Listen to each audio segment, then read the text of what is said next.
السلام علیکم ورحمۃ اللہ وبرکاتہ۔ معزز سامعین، اگر آپ ہمارے مدرسہ عربیہ محمودیہ کے چینل کو ابھی تک سبسکرائب نہیں کیے ہیں تو ہمارے چینل کو سبسکرائب کیجیے اور بازو میں دی گئی بیل آئیکن کو کلک کیجیے۔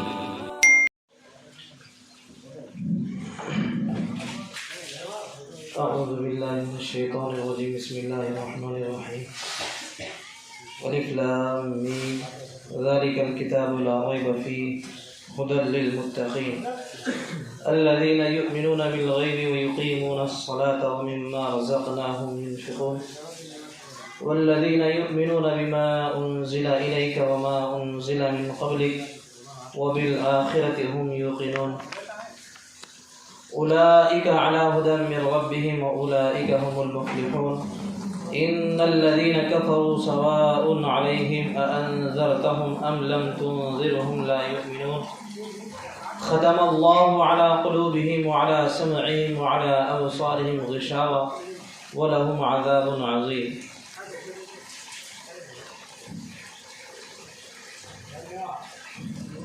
ترجمہ سنیں۔ الف لام میم اللہ اعلم بمرادہ بذلک ذالک الکتاب لا ریب فیہ، یہ کتاب ہے جس میں کوئی شک شبہ نہیں ہے، ھدی للمتقین، ہدایت ہے مومنین کے لیے، متقین پرہیزگاروں کے لیے، الذین یؤمنون بالغیب ویقیمون الصلاة ومما رزقناہم ينفقون، وہ لوگ جو ایمان لاتے ہیں بن دیکھی باتوں پر اور نماز قائم کرتے ہیں اور ان چیزوں میں سے جن کو ہم نے دیا ہے خرچ کرتے ہیں، والذین یؤمنون بما انزل الیک وما انزل من قبلک وبالآخرة هم یوقنون، اور وہ لوگ جو ایمان لاتے ہیں ان چیزوں پر جو اللہ تبارک تعالیٰ نے نازل فرمائی ہے آپ پر، اور ان چیزوں پر جو نازل کی گئی آپ سے پہلے، اور آخرت پر تو ایمان رکھتے ہیں۔ اولئک علی ھدی من ربہم واولئک ھم المفلحون، وہی لوگ ہدایت یافتہ ہیں آپ کے پروردگار کی طرف سے، اور وہی لوگ کامیاب ہونے والے ہیں۔ ان الذين كفروا سواء عليهم أأنذرتهم أم لم تنذرهم لا يؤمنون، یقیناً وہ لوگ جو نافرمانی کیے برابر ہے آپ ان کو ڈرائیں یا نہ ڈرائیں وہ ایمان لانے والے نہیں ہیں۔ ختم اللہ على قلوبهم وعلى سمعهم وعلى أبصارهم غشاوة ولهم عذاب عظیم، اللہ تبارک تعالیٰ نے ان کے دلوں پر اور ان کے کانوں پر مہر لگا دیا ہے۔ وعلی ابصارہم غشاوہ، اور ان کے آنکھوں پر پردہ ہے، اور ان کے لیے دردناک عذاب ہے۔ سورہ بقرہ اس کا ایک رکوع آپ کے سامنے پڑھا گیا، اس کا ترجمہ بھی آپ کے سامنے آ گیا۔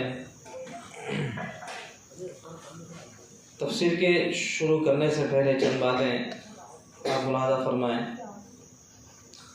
پہلی بات تو یہ ہے جو خطاب کیا جا رہا ہے اور جو سورہ بقرہ ہے یہ مدنی سورہ ہے، بیشتر آیتیں مکے میں بھی نازل ہوئی ہیں اور ہجرت کے بعد بہت ساری آیتیں زیادہ تر مدینہ میں نازل ہوئی ہیں، جس کی وجہ سے اس کا نام سورہ بقرہ مدنیہ کہا جاتا ہے۔ اس کو حضور پاک علیہ السلام جیسا کہ ہم جانتے ہیں کہ قرآن پاک نازل ہوا، مکے میں نازل ہونا شروع ہوا تو وہاں صرف ایک ہی جماعت کے لوگ تھے اور ان سے ہی خطاب تھا۔ مشرکین سے جو ایمان نہیں لائے تھے ان سے خطاب تھا اللہ تبارک تعالیٰ کا کہ ان کو اسلام کی دعوت دی جائے، پہلے ان کو ایمان میں داخل کیا جائے، تو قرآن پاک ان کو سنایا جاتا تھا، تو اس میں بہت سارے لوگ اسلام میں داخل ہوئے۔ اس کے بعد اللہ تبارک تعالیٰ نے ہجرت کا حکم فرمایا، تو آپ علیہ الصلاۃ والسلام اور صحابہ کرام رضوان اللہ علیہم اجمعین مکے سے سفر کر کے مدینہ تشریف لے گئے ہجرت کر کے، کیونکہ وہاں اپنے ایمان کو بچانا اور اللہ کے احکامات پر عمل کرنا مشکل ہو گیا، دشوار ہو گیا، جس کی وجہ سے اللہ تبارک تعالیٰ نے حکم دیا تھا کہ آپ اپنے صحابہ کے ساتھ ہجرت کریں۔ چنانچہ وہاں پہنچے مدینہ طیبہ، وہاں بہت سارے قبائل تھے اور بہت سارے جماعتیں وہاں تھیں۔ ایک تو یہود تھے، ایک نصارہ تھے، حضرت موسیٰ علیہ السلام کو ماننے والے تھے، ان کے شریعت پر عمل کرنے والے لوگ تھے یہودی، اور نصارہ حضرت عیسیٰ علیہ السلام کو ماننے والے تھے۔ اس کے بعد اسی میں سے کچھ لوگ منافقین تھے۔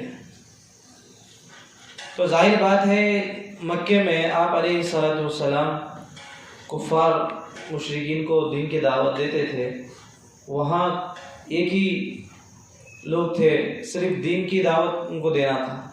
یہاں وہ اہل کتاب تھے، حضرت موسیٰ علیہ السلام کے تورات کو ماننے والے تھے، اور حضرت عیسیٰ علیہ السلام پر جو کتاب نازل ہوئی تھی انجیل، اس کو ماننے والے لوگ بھی تھے۔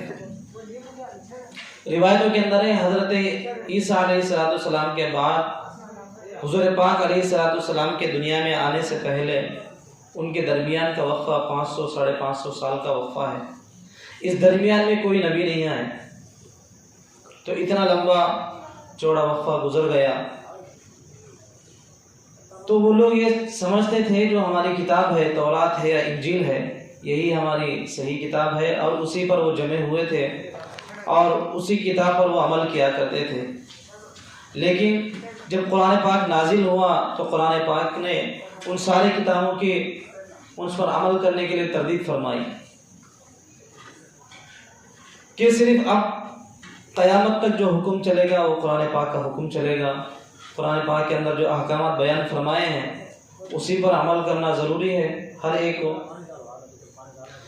سابقہ جو کتابیں ہیں، تورات ہے، انجیل ہے، زبور ہے، یہ بھی اللہ کی کتابیں ہیں، آسمان سے نازل ہوئی کتابیں ہیں، اور مشہور پیغمبروں پر نازل ہوئی ہیں کتابیں، لیکن ان کی قوم نے اس میں لفظی اعتبار سے، معنوی اعتبار سے، لفظاً اور معنی دونوں اعتبار سے انہوں نے تحریف کر دی تھی، یعنی اس میں رد و بدل کر دیا تھا انہوں نے۔ تو اس لیے اللہ تبارک تعالیٰ نے ان ساری کتابوں کو منسوخ کر دیا اور امت محمدیہ صلی اللہ علیہ وسلم پر یہ حکم عائد کیا کہ تم جو سابقہ کتابیں ہیں ان پر ایمان لانا ہے، ان کو ماننا ہے۔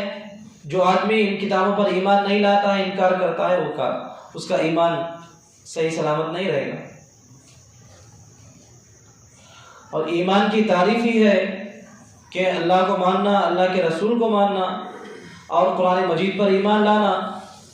قرآن مجید کے ایک ایک حرف پر بھی ایمان لانا ضروری ہے، اور فرشتوں پر ایمان لانا ہے، جنت اور دوزخ، یہ ساری چیزیں جو ہماری آنکھوں سے اوجھل ہیں، ہمارے آنکھوں سے غائب ہیں، اس پر ایمان لانا کہ ایمان ایک انسان کے لیے ضروری ہے۔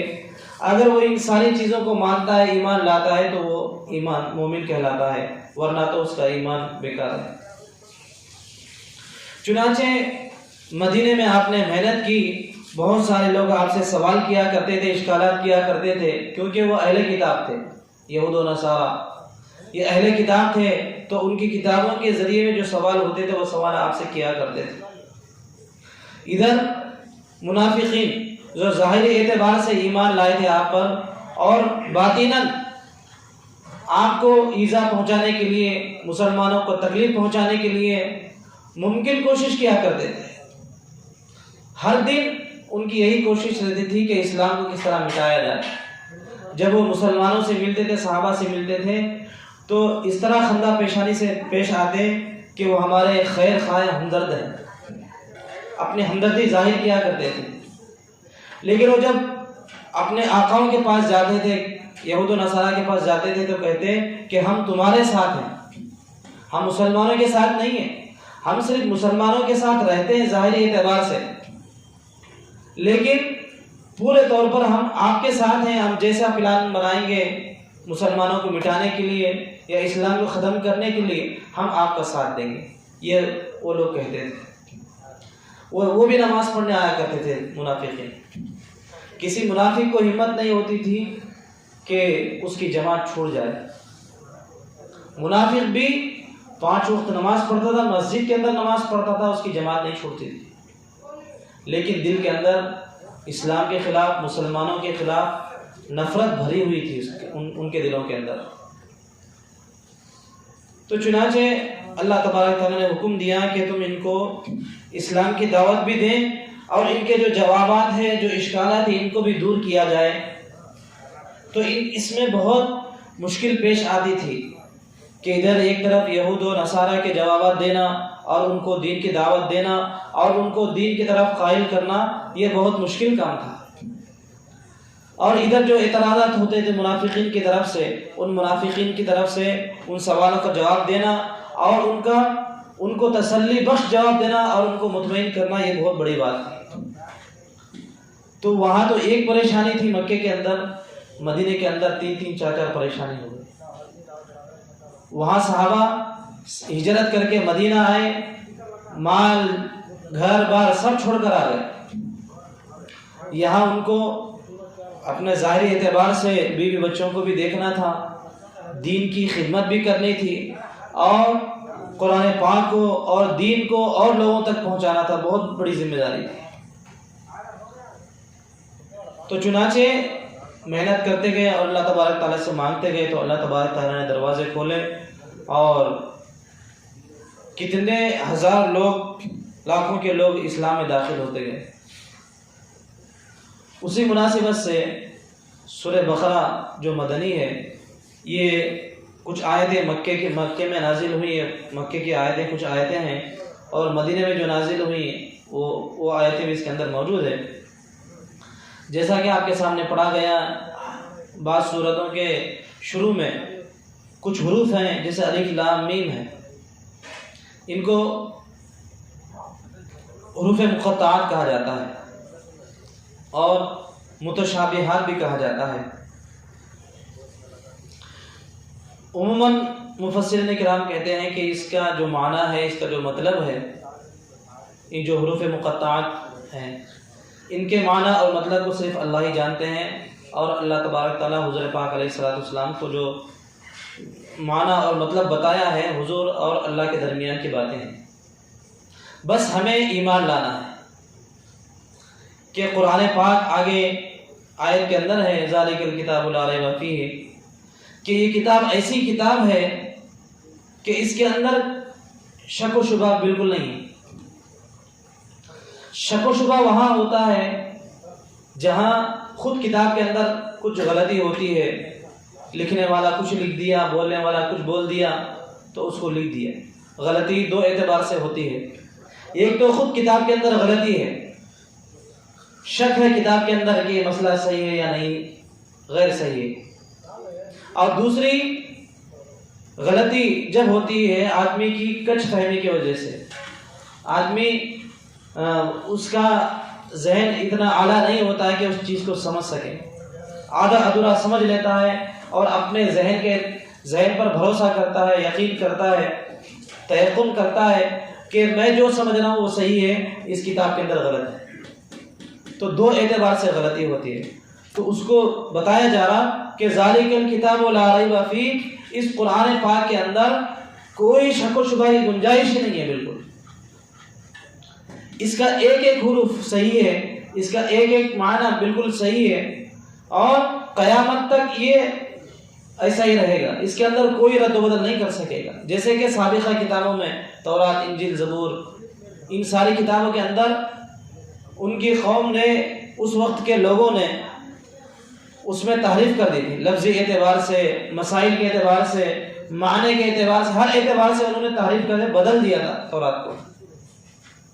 اس طرح سے خود اللہ تبارک تعالیٰ نے اس کی حفاظت کی ذمہ داری لی ہے۔ اللہ نے فرمایا اِنَّا نَحْنُ نَزَّلْنَا الذِّكْرَ وَإِنَّا لَهُ لَحَافِظُونَ، کہ ہم نے قرآن پاک کو نازل فرمایا، ہم اس کی حفاظت کریں گے۔ ظاہر بات ہے جب اللہ تبارک تعالیٰ خود اس کی حفاظت کی ذمہ داری لے رہے ہیں تو دنیا کے پورے لوگ مل کر، بلکہ قیامت تک آنے والے سارے انسان، حضرت آدم علیہ السلام سے لے کر قیامت تک آنے والے انسان اور سارے جنات سب مل کر قرآن پاک کے ایک حرف کو نہیں بدل سکتے۔ قرآن پاک کو بدلنے کی کوششیں بہت کی گئی۔ جب شروع میں قرآن پاک نازل ہوا، اس کو بہت سارے لوگوں نے بدلنے کی کوشش کی، لیکن اللہ تبارک تعالیٰ نے فرمایا کہ ہم نے قرآن پاک کو نازل فرمایا ہے تو ہم اس کی حفاظت کریں گے۔ چنانچہ ہم دیکھتے ہیں کہ پوری دنیا کے اندر اللہ تبارک تعالیٰ نے ایک ایسا بہترین نظام بنایا ہے، قائم فرمایا ہے کہ لاکھوں کروڑوں حافظ ملیں گے آپ، جن کے سینے کے اندر قرآن پاک موجود ہے۔ یہ 30 پارے مکمل ان کے قرآن پاک جو نسخہ ہے، 30 پاروں کا نسخہ ہے، یہ ہمارے چھوٹے چھوٹے بچوں کے دلوں کے اندر اللہ نے محفوظ فرما دی۔ کوئی 5 سال میں حافظ بن گیا، کوئی 6 سال کی عمر میں، 7 سال کی عمر میں، 8 سال کی عمر میں، کوئی 50 سال کی عمر میں، 60 سال کی عمر میں، 70 سال کی عمر میں حافظ قرآن بن گیا۔ یہ ایک بہت بڑا معجزہ ہے۔ اللہ حفاظت کی جب ذمہ داری اللہ نے لی ہے تو اللہ تبارک تعالیٰ اسباب کے طور پر ہمیں لوگوں کو، اپنے بندوں کو کھڑا کر رہا ہے کہ تم قرآن کی حفاظت کرو، قرآن کو یاد کرو۔ اور یہ اتنی آسان اللہ نے کر دیا قرآن پاک کو۔ خود اللہ نے فرمایا قرآن پاک کے اندر وَلَقَدْ يَسَّرْنَا الْقُرْآنَ لِلذِّكْرِ فَهَلْ مِن مُّدَّكِرٍ، کہ ہم نے قرآن پاک کو بالکل آسان کر دیا ہے، اتنا آسان کر دیا کہ ہر آدمی اس کو یاد کر سکتا ہے۔ لیکن انسان کے ساتھ شیطان لگا ہوا ہے، ہمارے ذہن میں بات ڈالتا ہے کہ 30 پارے کا نسخہ ہم کیسے یاد کر سکتے۔ یاد کرنے کی دور کی بات، ہم اس کو دیکھ کر پڑھ بھی نہیں سکتے، تو لوگ قرآن سے دور ہوتے جا رہے ہیں۔ شیطان ذہنوں میں وساوس ڈال رہا ہے کہ تم قرآن نہیں پڑھ سکتے، تمہاری عمر نکل گئی۔ قرآن پڑھنے کے لیے عمر شرط نہیں ہے، قید نہیں ہے، کوئی سی بھی عمر میں پڑھ سکتے ہیں۔ آدمی بوڑھا ہو گیا، اس کے اندر شوق پیدا ہوا کہ مجھے قرآن پاک پڑھنا ہے، تو اس کے شوق کے حساب سے اللہ تبارک تعالیٰ اس کے راستے کھولتے ہیں اور وہ قرآن پاک کو یاد کر سکتا ہے۔ بہت ساری مثالیں ہمارے پاس موجود ہیں۔ دارالعلوم دیوبند پوری دنیا کا مرکز ہے، اس کے جو بانی ہیں حضرت مولانا قاسم نانوتوی رحمۃ اللہ علیہ، یہ بہت بڑے عالم ہیں، چوٹی کے عالم ہیں، لیکن حافظ نہیں تھے۔ حج کرنے کے لیے نکلے، اس وقت سمندری سفر ہوا کرتا تھا، کشتی میں لوگ سفر کر کے حج کو جاتے تھے۔ تو رمضان سے پہلے حضرت حج کے لیے نکلے، تو درمیان میں رمضان کا چاند نظر آیا۔ آپ تراویح پڑھنا ہے، اس کے اندر بہت سارے حجاج کرام بھی ہیں، لیکن اس کے اندر کوئی حافظ نہیں، خود حضرت بھی حافظ نہیں تھی۔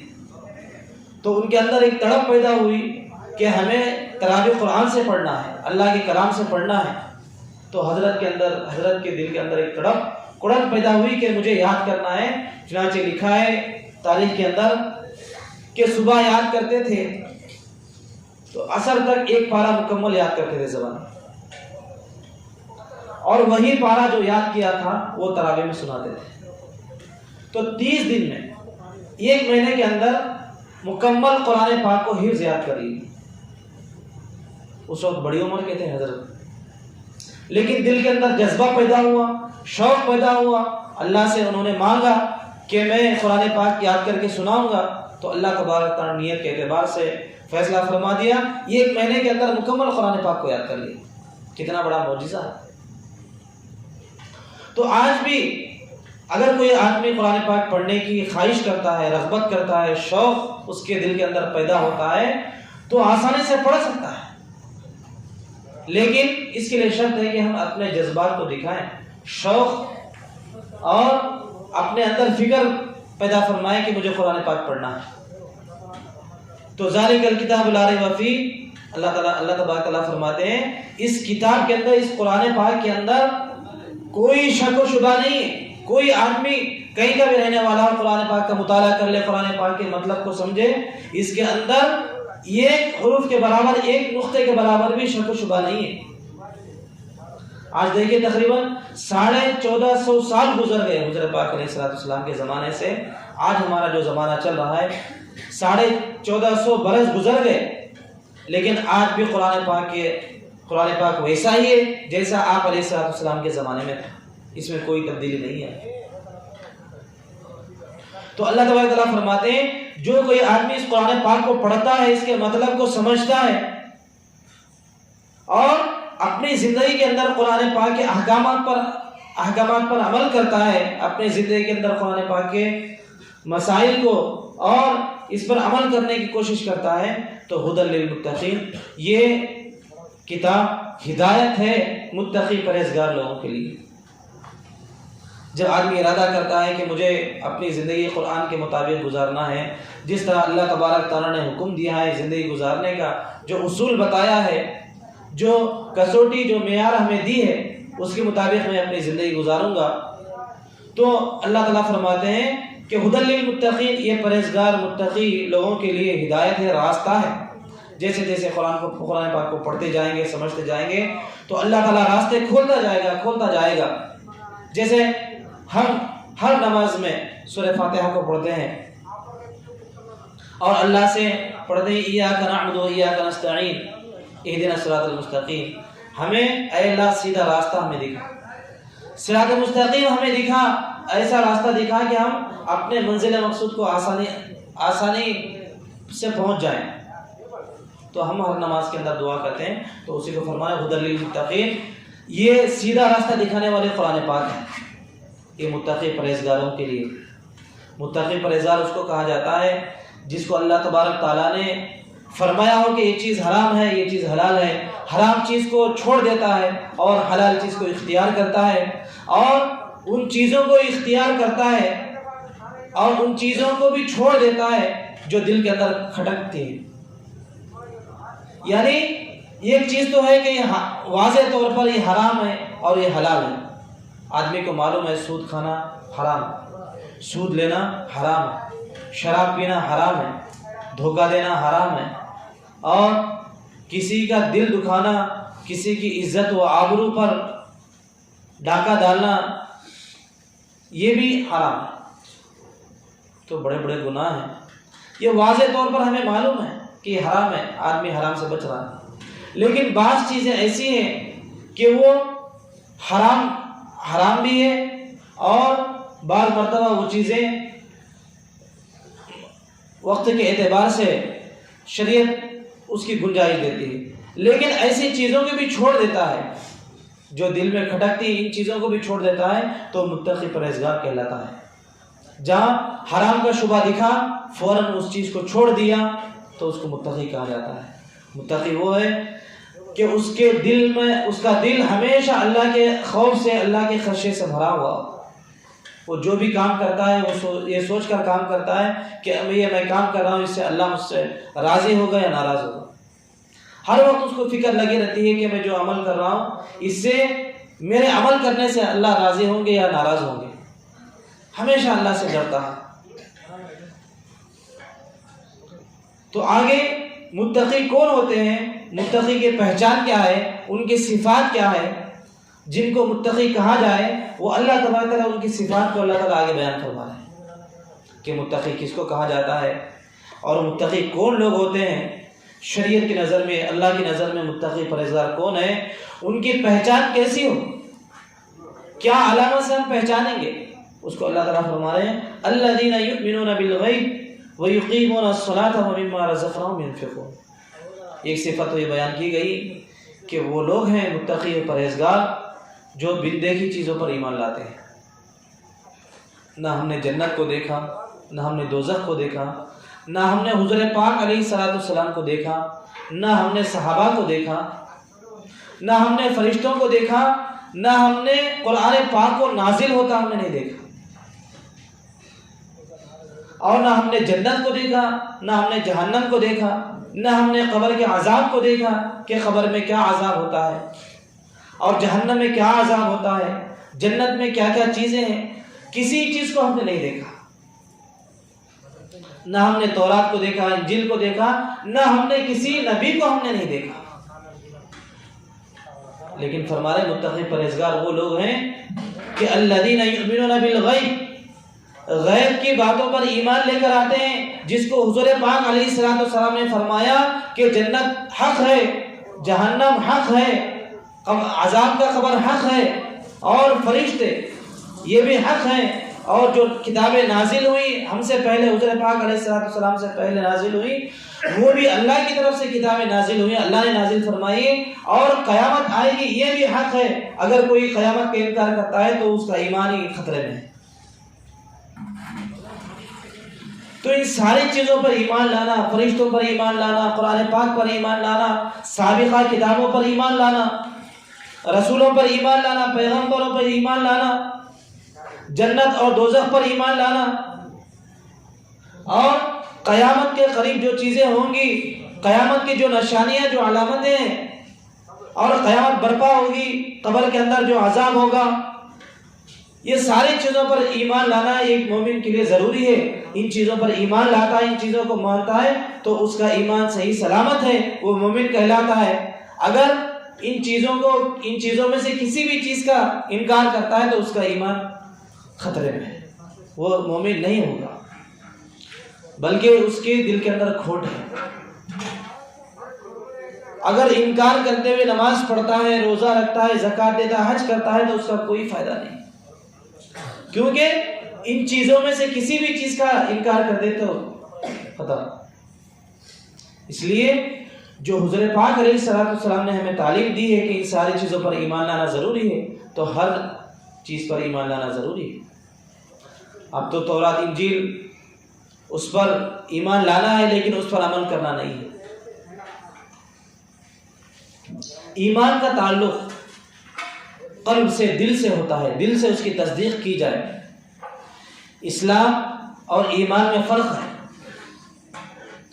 اسلام ظاہری چیزوں کو کہا جاتا ہے، جیسے کہ ایک حدیث ہے بخاری شریف کے اندر ہے، امام بخاری رحمۃ اللہ علیہ نے اس حدیث کو بخاری شریف کے اندر بیان فرمایا کہ ایک مرتبہ صحابہ بیٹھے ہوئے تھے، حضور پاک علیہ الصلوۃ والسلام بیٹھے ہوئے تھے،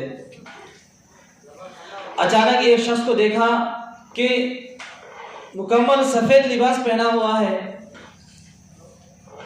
اور سفر سے آ رہا ہے۔ لوگ دیکھ کے حیران پریشان ہو گئے کہ ریتیلی زمین ہے، سفر کر کے آ رہا ہے، سفر کے کچھ آثار اس پر موجود نہیں ہے، اس کے کپڑے بھی گندے نہیں دھول کی وجہ سے، اتنا پاک اور صاف آدمی آ رہا ہے۔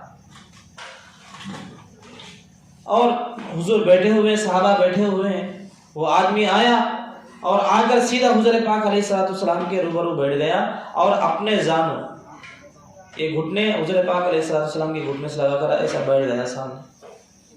حضرت عمر پریشان ہے، صحابہ پریشان ہے، کون آدمی ہے، آج تک ہم نے اس کو نہیں دیکھا، لیکن یہ فوراً آ کر بیٹھ گیا اور خود سوال کر رہا ہے حضور پاک علیہ الصلوۃ والسلام سے، اور اس سوال کرنے کے بعد حضور پاک علیہ الصلوۃ والسلام جو جواب دے رہے ہیں اس کی تصدیق کر رہا ہے، آپ نے بالکل صحیح کہا۔ وہ آدمی کہتا ہے کہ محمد رسول اللہ صلی اللہ علیہ وسلم آپ اسلام بتائیے کہ اسلام کی حقیقت کیا ہے۔ تو حضور پاک علیہ الصلوۃ والسلام نے فرمایا اسلام اس کو کہتے ہیں کہ آدمی اللہ کو مانے، رسول اللہ صلی اللہ علیہ وسلم کو مانے، نماز پڑھے، روزہ رکھے، زکوٰۃ دے، حج، جو ارکان ہے، ارکان خمسہ، ان کو کر لے تو اسلام میں مسلمان ہے۔ تو آپ نے جواب دیا تو اس نے فوراً کہا بالکل آپ نے صحیح کہا۔ حضرت عمر پریشان ہے کہ سوال بھی کر رہا ہے اور حضور پاک علیہ الصلوۃ والسلام جواب دے رہے ہیں تو اس کی تصدیق بھی کر رہا ہے۔ تو دوسرا سوال اس نے کیا ایمان کیا ہے، ایمان کی حقیقت کیا ہے، ایمان کس کو کہتے ہیں؟ تو حضور پاک علیہ الصلوۃ والسلام نے فرمایا ایمان یہ ہے کہ رسول اللہ صلی اللہ علیہ وسلم پر مجھ پر ایمان لایا جائے، اللہ پر ایمان لایا جائے، فرشتوں پر ایمان لایا جائے، اور سابقہ کتابیں ہیں ان پر ایمان لایا جائے، اور پیغمبروں پر ایمان لایا جائے، جنت اور دوزخ پر ایمان لایا جائے، ان ساری چیزوں پر ایمان لایا جائے تو وہ ایمان والا ہے، مومن ہے۔ تو اس نے کہا بالکل آپ نے صحیح کہا۔ تیسرا سوال اس نے کیا کہ احسان کس کو کہتے ہیں، احسان کی حقیقت بتائیے، احسان کسے کہتے ہیں؟ تو حضور پاک علیہ السلام نے فرمایا احسان یہ ہے کہ جب تو نماز پڑھنے کے لیے کھڑا ہو تو تو یہ سوچے کہ میں اللہ کو دیکھ رہا ہوں۔ یہ سب سے بہت بڑا درجہ ہے کہ میں اللہ کو دیکھ رہا ہوں۔ اگر یہ صفت تیرے دل کے اندر پیدا نہ ہو، کم سے کم یہ سوچے کہ اللہ مجھے دیکھ رہا ہے، میرے ایک ایک حرکت کو، میرے ایک ایک سکنات کو، میرے ایک ایک چیز کو اللہ مجھے دیکھ رہا ہے۔ نماز کے اندر کھڑا ہوا ہے کہ میرا ذہن کہاں ہے اور میرا دل کہاں ہے، میرا جسم کہاں ہے اور میری سوچ کہاں ہے، ان ساری چیز کو دیکھ رہا ہے، ہر ایک ایک حرکت کو محسوس کر رہا ہے اللہ تبارک تعالیٰ۔ یہ احسان کہلاتا ہے۔ تو اس نے کہا بالکل صحیح کہا آپ نے۔ یہ تینوں جوابات سن کر وہ چلا گیا۔ تو حضرت عمر رضی اللہ عنہ پریشان ہو گئے۔ حضور پاک علیہ السلام نے فرمایا عمر جانتے ہو یہ کون ہے؟ تو حضرت عمر رضی اللہ عنہ فرمایا اللہ اور اس کے رسول زیادہ جانتے ہیں۔ تو حضور پاک علیہ السلام نے فرمایا یہ حضرت جبریل علیہ السلام تھے، انسانی شکل میں آئے تھے اور تم لوگوں کو ایمان، اسلام، احسان اس کے تعلق سے سوال انہوں نے پوچھا تاکہ سب کو معلوم ہو جائے۔ تو عمر فرماتے ہیں کہ میں جا کر دیکھا تو حضرت جبریل علیہ السلام کو نہیں پایا میں۔ تو یہ اس کے اندر بتانا ہے کہ اسلام اور ایمان کے اندر بس تھوڑا سا فرق ہے۔ اسلام ظاہری اعتبار سے جو چیزیں اس کو اپنانا، اور ایمان مومن دل سے جو تصدیق کی جاتی ہے اس کو ایمان کہا جاتا ہے۔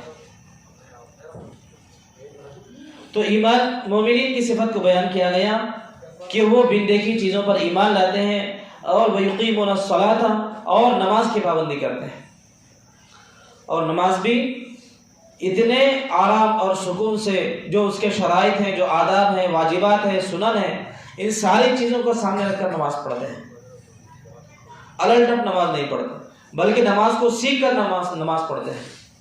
جیسے صحابہ کی نماز فضائل اعمال کے اندر، دوسرے کتابوں کے اندر ہم نے پڑھا ہے کہ صحابہ کی نمازیں کیسی تھی، اور خود حضور پاک علیہ السلام کی نماز کی کیفیت کیسی تھی۔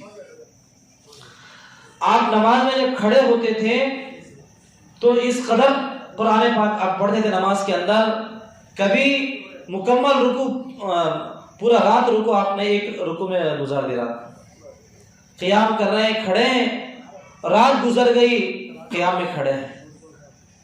اتنا لمبا رکوع کرتے تھے، اتنا لمبا قیام کرتے تھے کہ آپ کے پیر سوج جاتے تھے، ورم آ جاتا تھا آپ کے پیروں میں۔ حالانکہ قرآن پاک کے اندر پارے 26 کے اندر اللہ نے فرمایا لِيَغْفِرَ لَكَ اللَّهُ مَا تَقَدَّمَ مِن ذَنبِكَ وَمَا تَأَخَّرَ، یا رسول اللہ صلی اللہ علیہ وسلم آپ کے گناہ معاف کر دیے مکمل۔ اگر ہوتے تو وہ بھی گناہ معاف فرما دیتے، آپ بخشائیں، آپ کو کوئی عمل کرنے کی ضرورت نہیں، نماز پڑھنے کی ضرورت نہیں ہے، لیکن پھر بھی نماز کے اندر اتنی مشقت، اتنی محنت کہ حدیثوں کے اندر آتا ہے کہ آپ جب نماز کے لیے کھڑے ہوتے تھے تو آپ کے پیر سوج جاتے تھے، ورم آ جاتا تھا۔ یہ آپ اور ہمارے لیے ایک سبق ہے۔ جب اللہ تبارک تعالیٰ نے جس کے صدقے تو فلم دنیا کو بنایا ہے اس کی عبادت کا یہ حال ہے تو ہماری عبادت کیسے ہونی چاہیے؟